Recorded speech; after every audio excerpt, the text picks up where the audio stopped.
how to make trucking cool again is our tagline, right? Yep. We're making trucking cool because how are you gonna get those kids interested in working on trucks if the industry has a bad rap? Nobody is gonna be excited to go into it. Welcome to Diesel Stories, where we sit down with professionals across the industry to hear about their journey. I'm Jacob Finley, along with Chris O'Brien. Today we're talking with Sebastion Brzek, CEO and founder of Era Transport, and Jose Hernandez, Era's lead technician. Sebastion and Jose co-host the TruckYoo podcast.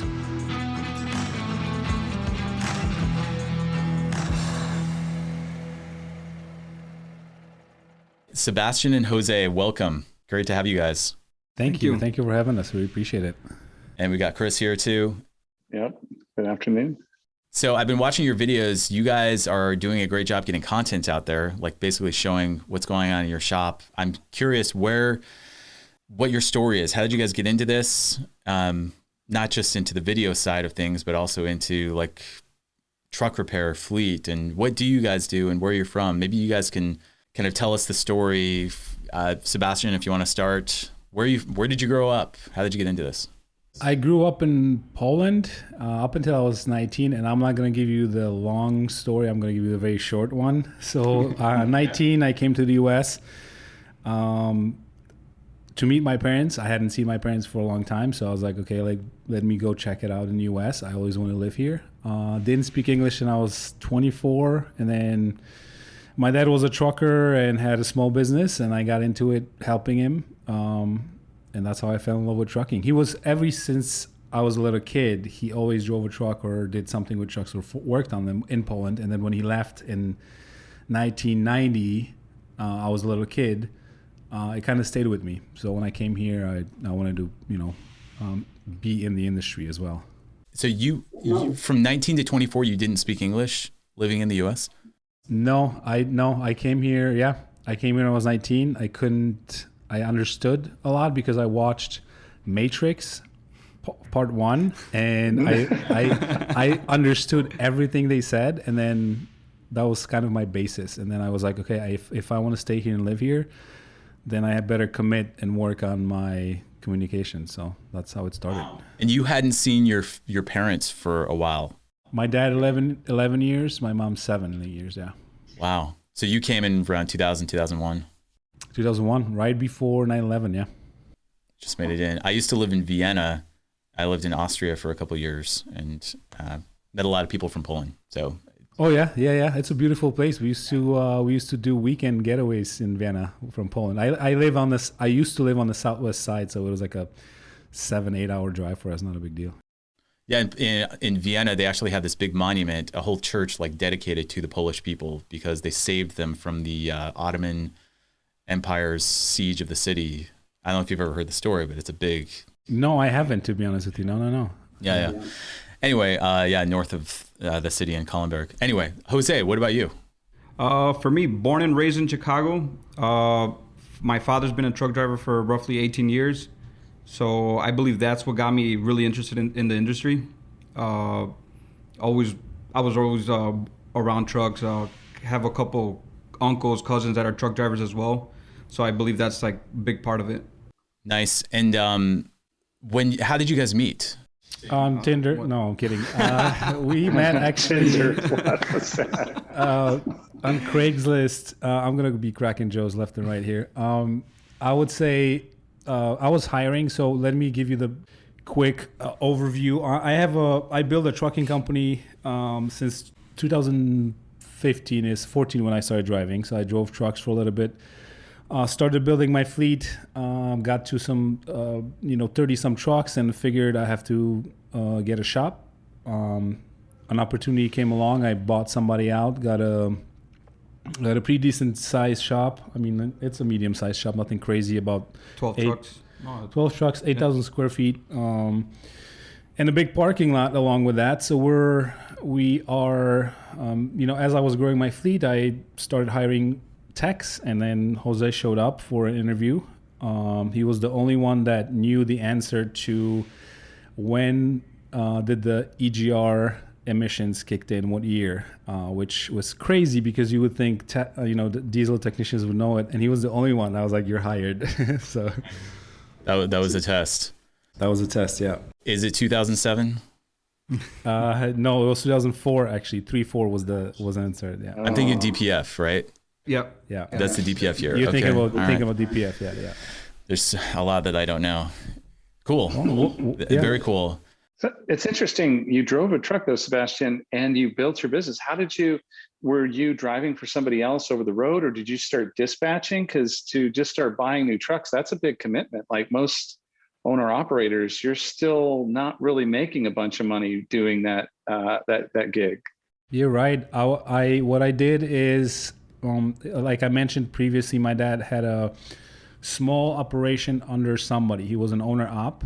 So how I started is I did my CDL, started driving for him, and then I've managed his business. Got pretty good with hiring drivers, building, the operations, improving it, and then we decided to sell it. So when he retired, I started my company and started growing.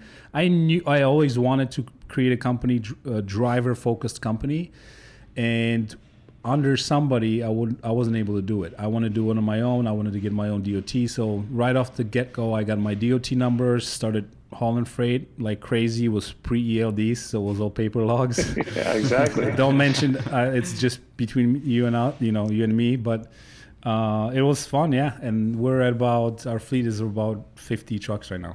Nice. That's impressive. Thank you. Yeah, that is impressive. So you guys are running your own fleet and you have a shop. Yes. Are you guys doing outside work or is it all your own? We did, right? For a while we did. For a while we did, but I've been disappointing customers, and I decided just to stop it because I couldn't handle the business. And we were trying to find techs that are as passionate as we are in servicing, making it pretty much what we're trying to do is to have a high level of, as a small shop, high level of service and quality and create extra value for guys. Well, we couldn't deliver. Everything was happening very quickly. Our podcast starting to be somewhat popular. People were showing up left and right. We were trying to handle it, and all of a sudden I'm like, you know what? We cannot deliver our promise. Let's just stop it for a little bit. And I just, let's focus on our fleet and then regroup, rethink how we want to do it, and then go from there. So we're in the process of that right now. Gotcha. Makes sense. So you're going to keep going with the shop. You're just running it for your own trucks. Yes. So, we have enough trucks to handle. We have right now about 4 or 5 techs, full-time techs, and then some additional help, but we're doing fine. I just bought 10 units that are being delivered right now, and that's a lot of work for us for the next few weeks. So, yeah.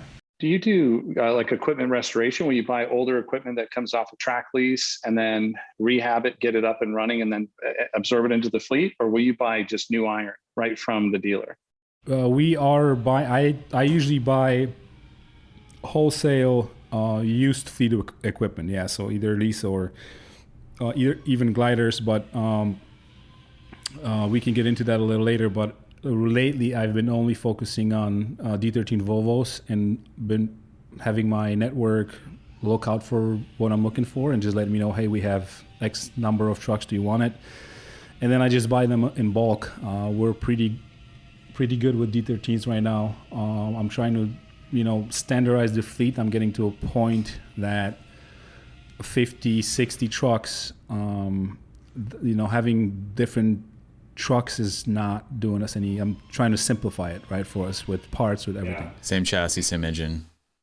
That's what we would do too. It's a very interesting. That's why I used to manage a large fleet, and we had several hundred trucks, and that's the problem. You start getting the best deal, you start getting courted with different brand names, and next thing you know, you kind of have like a mess of different turbos, different problems, EGR issues. Our biggest mistake was some international products back in the day, pre-EGR, right? The turbo, the classic turbo and premature engine failure. But but yeah, that's it's interesting because once you get a spec, you can start to really refine and hone the maintenance. You know what's going to go wrong before it goes wrong. You're looking for certain things because you really are intimate with that truck and that spec. So it's interesting that you're a smaller business than we were, and you're like seeing that right out of the gate, and you're seeing the value in owning the maintenance life cycle yourself versus trusting somebody else, whether that be margin or quality. I love that you focused on quality as part of your intro. It's impressive. Yeah, thank you. I've been since I started driving, I've passionately been learning about what should I do. How should I say this?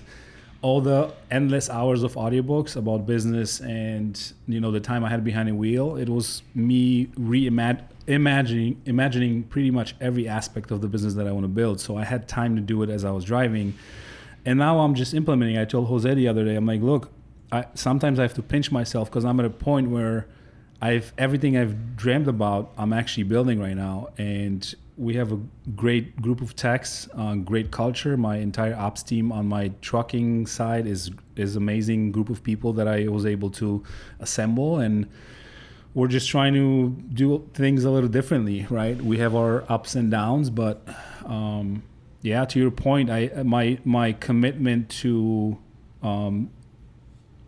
try to understand trucking and logistics from the ground up when I was driving was the foundation that helped me to be ahead of my competitors, I guess. Yeah, it's very impressive. Very impressive. High five. Thank you. Appreciate it. Yeah, that's cool. So when you guys are kind of building and maintaining your own equipment, the strategy that some of the bigger fleets typically play is they buy brand new equipment. It's all under warranty. And then by the time it goes out of warranty, they kick it out of the fleet, right? And you guys are buying this stuff that's obviously out of warranty, or even gliders. And so the burden kind of comes on you guys to keep these things running, right? There's not a lot of warranty work involved. How is that working out for you guys as a strategy? So it's what I can tell you is I was able to build my fleet that was, what I'm trying to tell you is I was lucky to understand and get into mechanical understanding of trucks and understanding maintenance early on in my career, because that's what usually makes or breaks an owner up, right? If you don't understand what truck you're driving and you have a high maintenance cost, it's going to put you out of business, because on top of that, you have to learn how to actually run it as a business, which the truck is the key element in the entire game. I was lucky because I understood that pre-emission trucks will let me survive, and actually I've built the fleet on buying old Volvo D12s, which to both of our experience are probably one of the best engines out there. And a lot of people right now will comment, no, that's not true, but I can guarantee you it's one of the most reliable engines from our experience. At some point I owned 30 of them, right? And it's hard for me to let go of those, because those are the last ones that were pre-emission. And I mean pre-emission, quote unquote, because they had EGR valves, but they didn't have DPF, they didn't have SCR. And that's what helped me with my business. Now, to your question, I don't want to go on a tangent here.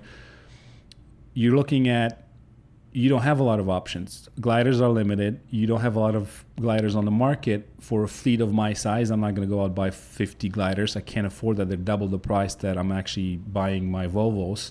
So what do? Well, I have to specialize in one make and model spec. We like Volvos because I think the D13 ultimately is a good engine, but the emissions are, the problem here, not the engine itself, right? So to your question, it is a challenge, because going through early 2020, obviously the rates were there was not a lot of movement in the freight, so I had to be very careful how to navigate that, because you have the downward trend of rates back then. I'm not saying right now, but back then, and all of a sudden your maintenance costs go up, right? And that's where the trucking margins are slim, as I think you guys know. So yeah, it is tough, but standardizing the fleet maybe improving the shop operation, which is a very important component of a trucking fleet, because now you can find cheaper parts, you can buy in bulk, you can you have a lot of different options and opportunities to save on maintenance, and that's what excites me about that aspect of trucking is maintenance and understanding. I preach in our podcast, we talk all the time, like you have to know your tool, you have to know the truck that you have to survive in this business, right? Yeah, makes sense. You mentioned you guys are transitioning away from dealing with outside customers for your shop because you want to focus. What are kind of the differences of running an internal shop for a fleet versus a shop where you're serving outside customers? Like, what are the key differences, and what's the same, like in terms of like running it efficiently? That's a very good one. I would say turnaround time, how quickly we're trying to, how we're minimizing our downtime as a fleet versus customers. Obviously, we care about customer turnaround, but with our fleet, since I own both businesses, I'm pushing, and Jose can probably, right? Like sometimes he feels the extra tension because we got to get those trucks out, and then a lot of it's also determined by parts availability and things that are out of our control. But the difference, I would say, the number one thing is, to us, from what I've been experiencing lately, I would like to apply the same level of quality of service to my outside customers as I do to my own trucks. And if I cannot do that, then I'm going to have to pause my outside customer servicing. And that's what we've been doing. We have high standards, and we want to tune in and fine tune our operation in the shop, learning on our fleet, if that makes sense. So when you're dealing with outside customers, they have the same interests that you do in terms of maximizing uptime, minimizing downtime, and that makes sense. You want to make sure that you're satisfying them. But there's also some other pressures around, well, now you're having to create invoices for the shop, right? Mark up parts and deal with all of that. How does that stuff change when you're not dealing with outside customers? I mean, you're obviously not having to worry about doing accounts receivable and all that stuff, but then there's also profit that's not coming in. What's that trade-off like? So the way I did it, I can tell you, I found Full Bay right when you were launching, and I was like, this is gonna go, because I'm a tech, I love tech. So every move, even before I bought the shop, I already signed up for Full Bay, and I was playing with it. Oh, that's cool. So even though I knew I was investing in the shop to service my own fleet, I wanted to run it potentially to be able to scale it up and have multiple locations. Therefore, I invested in the software that was going to help me do that. So, by the way, I think Sharon told me that you guys were customers, and I had completely forgotten until you just said that. I didn't even realize you guys were. Yeah, we've been Sorry, Chris. Using you. No, I was like, yes, there you go, the plugin. Go ahead. No, that's awesome. That's awesome. I didn't realize that, but yeah, keep going. No, we've like I said, I've bought it early on, and I could tell you, regardless if it's our fleet or our own customers, I committed to using it no matter what, because I've seen in the industry a fleet with their own shops struggling with understanding what their cash flows, their inventory, invoicing and accounting, and I wanted to avoid it. Well, was I successful?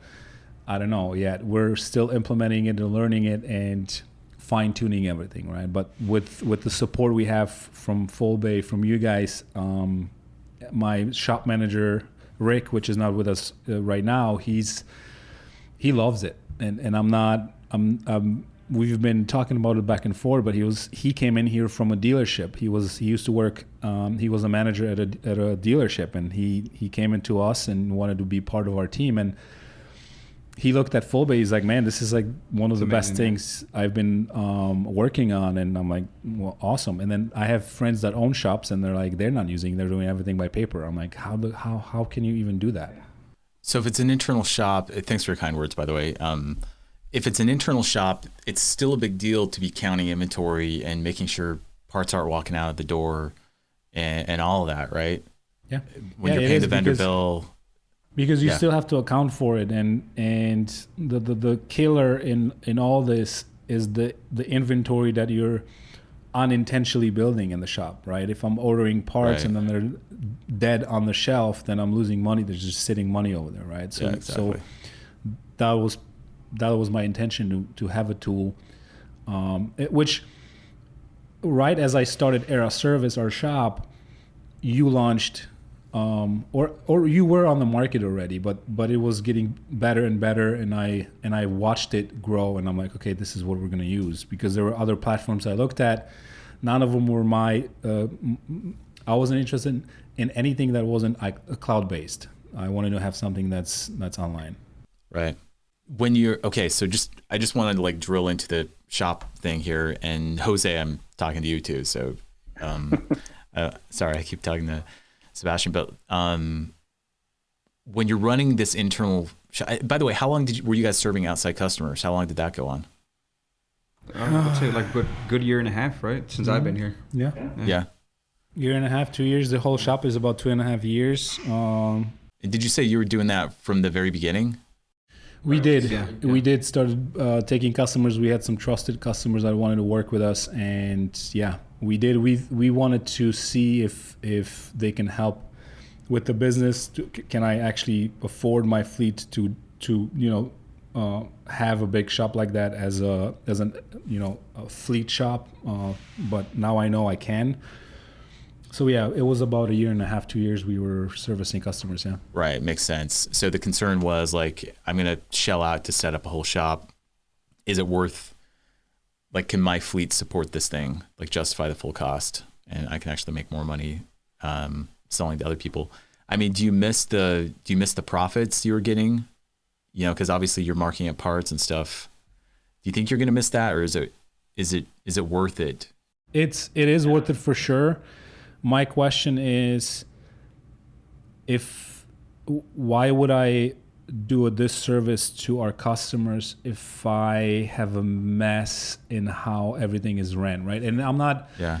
And what I mean by that is, I don't want to pretend. I hope you guys already see it. I'm a straightforward guy. I'm not gonna try to pretend anything. And building a shop from somebody that loves business but never owned a shop, I have. It's my first year and a half was hardcore learning university, right? And we've learned a lot. We're getting better at it, and full bay is a big part for us in this. And right now with my manager, the confidence we have in inventory and in how we're actually managing projects with techs using the tablets. I mean, if you want, I can be in advertising for you, but we can shoot a quick ad here. But it has been helping a lot. Once I iron out all the minor issues, then we'll be ready for onboarding new techs, getting new team members here, training them, and then expanding to other outside customers with probably second location. Okay, gotcha. So you're thinking you might go back to outside customers once you kind of get a handle on things. I would love to do that. Yeah. I mean, gotcha. We love our audience. They show up. They show up out of nowhere. We hang out with them. We help them out with trucks as much as we can. Can we service them? Not at the level we want. So as of right now, we're just trying to help them out and guide them in their buying process and becoming owners. Yeah, we hear that from shops a lot, that they don't have really any trouble finding customers, like people that need work done. Yeah, right now I would say yes. I would say 2019 was a pretty slim time. Was it? Yeah. You guys are in Chicago area. Yeah. Chicagoland. It seems like if you have a reputation too, like you guys have a reputation of trustworthy. You seem like good guys. Just meeting you, I could see where you genuinely would look out for me as a truck owner. If I was an independent or something. It seems like just having a casual conversation, the way you talk about your business, how you're invested in it, it's about quality. It just like, I could totally relate and be like, I want these guys working on my truck. So I could see where it's easy to want to do business with you. Thank you. I appreciate it. Yeah, we've been talking about. We both are aligned on how we look at serving other people, and we're both millennials. I'm older. Jose could be my son, but we could. I know I don't look it, but he could be my son. Well, and what I want to do is, if I don't have I'm driven to help people, and that's my tool to do it. And when I drove, I got burned on shops. I was like, well, how is this happening? Like, why are there so many shops that just don't give a crap, So everything I do, I want to make it a little better for people to get a good service and good quality. Sense. Hey, Sebastion, what's on your hat? United by Diesel? Yeah, I'll send you one. Is that you guys? Yeah. I love that. That's really cool. So so since I own a trucking company in the shop, we're like, well, what's uniting us? I'm like, well, United by Diesel, and then underneath it says Holland America. That's awesome. Because Holland America. That's cool. Yeah, early on we had a sticker that was like, we believe in heavy duty, I guess, but similar font. I like that. Jose, what do you got on your hat, Jose? I can't tell if it's a bottle of whiskey or a piston. It's TruckYoo. Oh. Wait a minute. I get it now. Now. Okay. That's cool. All right. We got to do a hat exchange. I like them both. That's cool. Yeah, we'll totally ship you guys the hats. Do you guys think, Sebastion, do you think you could go to Poland and open a Poland location? No. What's different over there?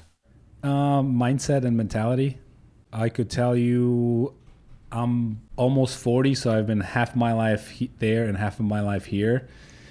And I consider myself more American than Polish, so if that makes any sense, sure. Since I'm 100% immigrant. But I could tell you, no, I love it here, and what I would want to focus is on having more locations in the U.S. and the trucking industry is different, the people are different, the mindset is different. I'm not interested in doing a Era Service Polish location. All right, just curious. There are independent truck shops in Poland, though, right? Yeah, I actually know somebody that has a trucking operation there, and they have it a lot harder than us. Let me just tell you that. Are they? Is Poland Schengen zone? Like you can drive into Germany without? It is, yeah. Showing the passport. Schengen, yeah. So there's a lot of like country traffic, I would imagine. It is, through. And it's also the infrastructure isn't as good as it's here.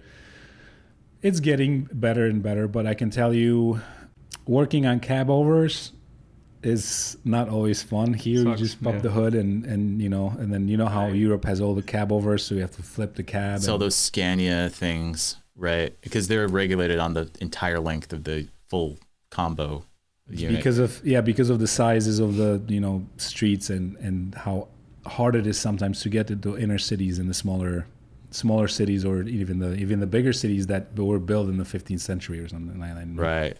Chris, it used to be like that here, right? That's why we had so many cab overs in the U.S. Well, that's how I learned. I learned how to drive on a cab over. So really? I drove a semi truck, and nobody wanted it. But I'll tell you what, I could go into a tight corner and come right out, and anybody with fairings, full cab, was like, "How did he do that?" And you could totally. We used to do a 28-footer. I could do a U-turn on a 2-lane street with a 28-footer and a cab over. So there's some advantages to it if you're in delivery and you're trying to move fast. But yeah, they are difficult to work in. And you let off the gas when you cross a bridge or a railroad track. That's for sure. Plus comfort, right? It's not as comfortable as a conventional you're riding truck. on the engine, basically. Yeah. Oh, so yeah. If you're into the gas and you cross a railroad track, you could do like you'd fly out of the seat, right? Woo! So you're belted in to stay in your seat. Yeah, we have a video on our channel. When I went to Poland a year and a half ago, I shot a video driving a V8 Scania, and it was just kind of a quick vlog. And oh my God, it's such a difference in the quality and the ride quality with that. Well, when you have a trailer on, it's better, but bobtailing, it was just, I felt like I was at a Six Flags or something, Exactly. You ever see those in the U.S., the Scanias? Yeah, I've seen there's actually a carrier. I think they're out of Canada, and they have a dedicated lane to Chicago. And I've seen their Scania, the old school '80s one. They have somebody driving it back and forth, which is crazy. Just for the fun of it, or Wow. that's Yeah, what I guess it's. I don't know. I think they had them at some point in Canada, but well, they imported them to Canada. We built ours in the U.S., but they were shipping from France or whatever, and I'm guessing they just kept it. But I think they have a like early '90s cab over Scania V8. Wow. So you guys are sticking with the Volvos. You're not gonna switch the fleet over to Scania cab overs. No, well, I'm thinking about bringing a cab over Volvo from Europe just as a marketing piece, but who knows? Yeah, that'd be cool. That would be fun. That's a rare. I actually saw Volvo cab over here, and then there are some. I forgot which one was it, but I saw a Volvo cab over here once, which was surprising. But I couldn't find who, why, and how somebody brought it in here. So. And they have the DPF and everything over there, right? I mean, that's not... they do, yeah. They don't have now. They have SCR and DPF, but they didn't have EGR. I think the latest one is exactly what we have here with EGR, Really? SCR, and DPF. We're kind of synced up with them. When you guys are doing outside what kind of customers are you going for? Because you guys are over the road, and maybe I should ask that first. Like for your fleet, what are you guys doing? LTL, truckload, or are you staying in town? What do you guys do? We do truckload, we do intermodal, and packages. We kind of do 3 different modes. Packages, then drive-in, and then intermodal. And yeah, we've been targeting anybody that really has 1 to 10 trucks. That's 1 to 20 trucks. Maybe not everybody with 20 trucks can afford a shop and team to work on them. So that was our target. Obviously, with the podcast, a lot of our owners were showing up. So that was something that we were like, okay, every owner talks about getting another truck and wants to learn. So the ones that were successful, we're trying to expand, and build fleets. But yeah, small fleets, owner ops. I think that's the audience that has limited options as far as good quality service, right? You have dealerships at a fleet level, and then you have the smaller guys and I'm speaking from experience only in the Chicago area, but then you end up with a service shop that not necessarily knows what they're doing as far as emissions and programming. So you guys feel like it's about 20 units is kind of the break point for a fleet being able to actually operate their own internal shop? I would say so. Yeah, I would say that's a guesstimate, but that's probably where I started thinking about having a fleet around 25. So yeah. Do you guys ever have other shops take care of your stuff? I mean, are you guys going out of town much? No, we have a good network around, and if we do, since I'm servicing Midwest and regional customers, I can actually tow the truck back at an affordable price and fix it myself, then have a downtime somewhere that I don't even know who's going to work on it. What's the biggest cause of downtime for you guys, where you're having to do tows? I mean, we're going to say emissions, but I'm trying to say which component. It's probably the DEF, right? DEF quality. That's a common one. Really? Yeah. Especially winter. If winter hits, you're going to start having a lot of DEF quality, and then it just derates the engine. So this emission stuff is like causing downtime in ways that like pre-emissions just never existed. Never happened. We have gliders, and I forget. I have 12 gliders right now, and I forgot I have them. We rarely see them in the shop. It's just for maintenance. Service, which doesn't speak good about us because we don't know we have trucks that are we're servicing them, but you got the GPS tracking them, right? They're out there somewhere. What's interesting is the consumption, like the DPF regen. When you start regenning the fluid, like all of the other wasted emissions, it was all for emissions, and then you're listening to a truck do a regen on the side of the road, and it's like, well, how much more emissions is that costing? I can't imagine this whole thing ROIs out, right? And then you're baking the filters, you're replacing the filters, like this life cycle of how much did we actually reduce the carbon footprint, and how much do we increase it with all the chemicals and all the craziness that it takes to maintain them because of the restrictions that were enforced. It's crazy. If I can speak to that, I can tell you the life cycle of a truck, and with my limited experience, I can tell you I would keep, and I still do have gliders that I bought new. You keep a glider in a pre-emission truck a lot longer than you do an emission truck, and that's the cycle is sped up because of emissions, plus the costs being so high to fix WAN boxes or anything that has to do with emissions is putting the owner up at risk and not letting them oftentimes succeed in business, because rates always have downward tendency, right? They're trying to always cut rates, and then the emissions are more and more expensive, therefore you're squeezing out the profit. So back in when I was starting, you still had options with pre-emission trucks as used trucks. Now you're starting to ask, people are asking questions, well, where are the drivers and where are the owner ops? Well, it doesn't make, I'm making a bold statement here, but you put there's restrictive emissions on trucks that makes it harder for guys to jump in the business. Then the capacity is not going to be there if you're just trying to limit the entry to the business, and guys don't know what they're doing. They don't have time to learn about emissions. We created our channel to educate guys to do that, but it takes a long time and to understand. And actually, you can't even work on it by yourself. Like if you had a glider, you can learn basic, wrenching, and you're going to do it. With the emissions, forget about it.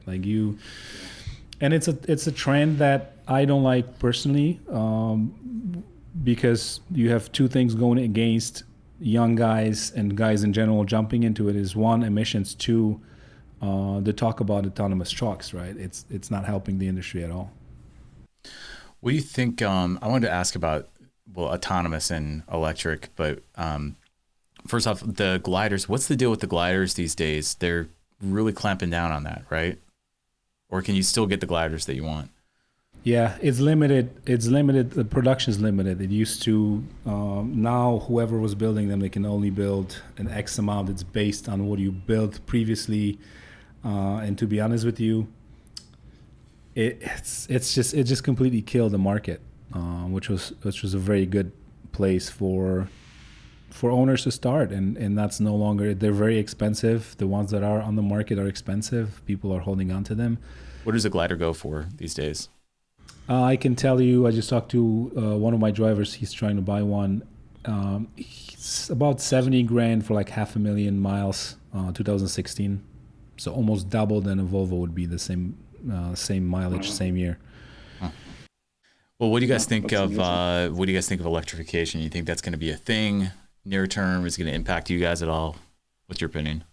Not autonomous, but just like electric trucks. It's going to be a thing for sure. For what, next 20 years roughly? Yeah, it's definitely going to be a thing. But what we're thinking about is how to make trucking cool again is our tagline, right? Yep. We're making trucking cool because how are you going to get those kids interested in working on trucks if there's nothing, if the industry has a bad rap, nobody is going to be excited to go into it. Right. So trucking was always cool for us, and that's what we're doing. We're trying to have people interested in what we do and have entertainment around it. We have an old 1978 International with a Cummins engine that's going to be our show truck and our tow truck in the back. We bought it to work on it. We have maybe 7 videos around it. We dropped the projects because it was super overwhelming for us with what we had going on, but we want to get back to it, build cool trucks, cool old trucks, cab overs. Next project is going to be a cab over, and we just want to shoot as much as we can around having fun and building those big old trucks, Yeah, that's cool. That's got to help you with the recruiting, right, for drivers? Yeah, that's of course. I mean, I would like to show that a company like us, there are real people behind it that are passionate about what they do, and just show our passion. And whether it gets us more drivers or techs, yeah, that's the benefit. But ultimately, let's just spread the love about big semi trucks. Yeah, that's cool. How do you guys find your loads for the trucking company? Are you guys going to a load board? Do you have are you kind of like a dedicated carrier? Why are you trying to start a trucking company? No, I'm just curious. Just curious. Well, so my understanding, when people find out what I do, they assume that, he must know everything about the trucking industry, but it's completely different industry, right? I mean, we're on the truck repair side, and there's still plenty I don't know on the truck repair side, let alone what you guys are doing, actually running loads. One of our board members is the CEO of truckstop.com.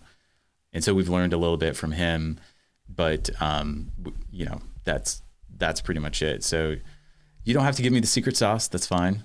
You guys have this dialed in, but I'm always looking to learn. So I'll give you the secret sauce. It's relationships. Meeting people that need your services, and then just building on trust. So not having to go through a load board. Yeah, we've stayed away from load boards. We do have a division that runs on roll boards. I invest more in long-term relationships where we can, that can get us through recessions. And you're not always capitalizing on the uptick like we have right now with load boards, but we can still capitalize on it right now. We're doing a pretty decent amount of load board work, but we also have relationships to fall back if we want to just stay on contracted freight and just not worry about load boards and booking freight, Yeah, it makes sense. A lot of pressure with load boards too. You perform or you don't perform, you lose the board, you lose the load, you could be, there's a lot of risk in it, feast or famine. And if your truck's not running right, that's a big problem. Miss an appointment. That's why it's such a big component, knowing the truck maintenance, because you can play the load board game and be successful and make good money and also still have home time if you do it right. Because if you know how the market's acting and what it's doing, if the rates don't make sense, just stay at home and you don't have a truck note that you have to worry about, right? And capitalize on it when the market is hot, like right now. Grind and make some extra money, and then when the market goes back to normal or below, then I'm going to take a couple of weeks off and I don't have to worry about it. There's a lot of opportunities in it, and that's what we would like to. What we talk about is, don't be the 80% of the industry that fails within the first year of being an owner op, right? And I pull that number out of hearing different sources. I don't think if it's accurate, but it's a pretty high number of people actually going out of business as owner ops. It's relatively easy to get in, but hard to sustain it, right? My brother-in-law, he had a semi truck for quite a while, just owner operator. A friend of his had it. He said, "What are you doing with that thing?" Got it maintained, and then ran a couple load boards. And as soon as they saw his performance, they're like, "You want to do dedicated? We won't, we'll treat you right. Let's get a dedicated run." And he immediately found that what you were saying, relationships. It worked. He didn't have to go. The load board was profitable. He got to work when he wanted to work, but he went directly for the relationship, and it actually came to him. It started with the load board. He performed really well, and they're just like, this is a good thing. Do you want to just do this for us? Let's keep this going. And it actually just turned out really well, and he got off of load boards for a number of years. Obviously, he also ran, I think, 2 log books at that time, made a good living, which I'm sure wasn't probably good. But nevertheless, relationships are key. A friend of ours runs a small load board company, and everything they do is find people, good people they can trust, and broker the loads through them, pay them right so they come back. Everybody wins, win-win. So kind of appreciate and recognize and relate to what you're saying about how you approach doing business.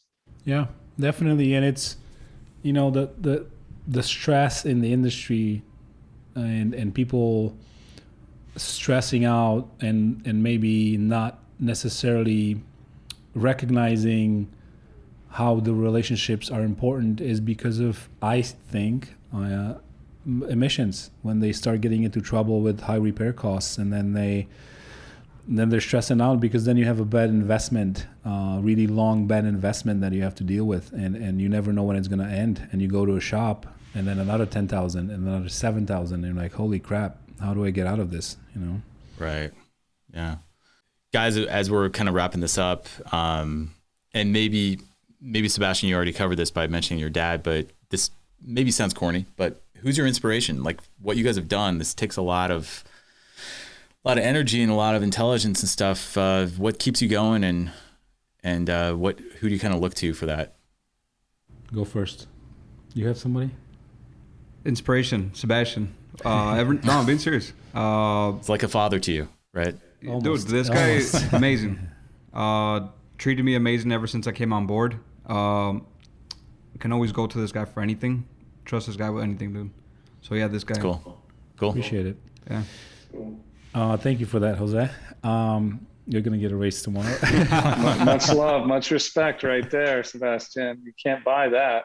Yeah, for sure. Well, I think it speaks to my passion about the industry, and that comes down to my dad. My dad was a big inspiration to me because he was the guy that was like, screw it, I got to get out of this crazy country and build a better life. And that decision alone is such a bold move on his end that it's like, well, now I have to do something, right? And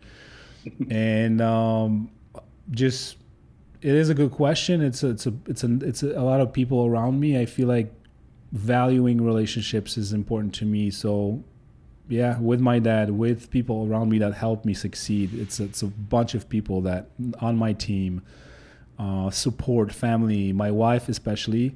That if I grind, they know I'm grinding because I love the industry, and there's no bad feelings about, hey, how about you hang out with the kids? I have 4 kids, right? That's probably also the biggest inspiration is my kids. I have 4 amazing kids, and I do it for them. It's awesome. Very cool. And I guess finally, you mentioned that you want to make trucking cool again. What's your pitch to get people into the industry, whether it's trucking or truck repair? What do you tell people?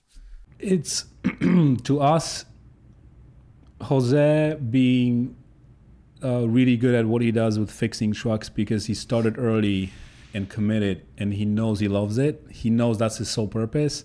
Same thing with me. I knew being in the business, it was my purpose to build something that was a little bit different, a little bit better.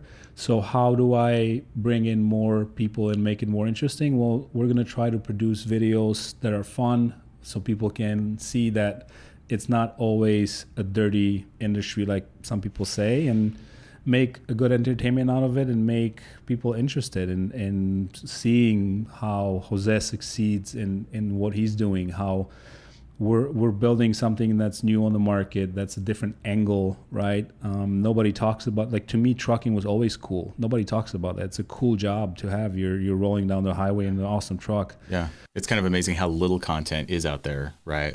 Exactly. Exactly. And I am super glad you guys are doing this. I think we should have more vloggers, more YouTube channels around trucking. We started a Facebook group for our guys to help each other and create a support network, and that's the way it should be. Utilize the new tools and the media we have available. Yeah, get more people in. Yeah, love it.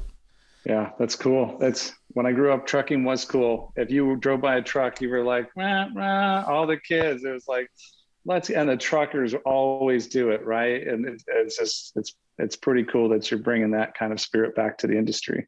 Totally agree. Well, Sebastion and Jose, can't wait to meet you in person sometime. This has been really fun. It'll be amazing, yeah. So your YouTube channel is TruckYoo, right? Truck, yep. YOO, yep. YOO, TruckYoo. So everyone subscribe. So it came from truck you own and operate. Oh, that's what it came from. Go. Oh, yeah, that's very dry, very straight-laced. That's really good. So definitely subscribe there. I will. I'm sure Chris will too. Start watching your videos. Absolutely. It's really cool to see that content coming out. So best of luck, guys. Let us know what we can do. I mean, we'll send you hats. I don't know if that'll make any difference, but We'll exchange hats. We'll send you ours. You send us yours. every little bit. Yeah, exactly. There we go. Awesome. Thanks a lot, guys. It's been great to talk to you. And like I said, can't wait to meet you in person, and let's do this again. Appreciate it. Thank you very much. Thank you, guys.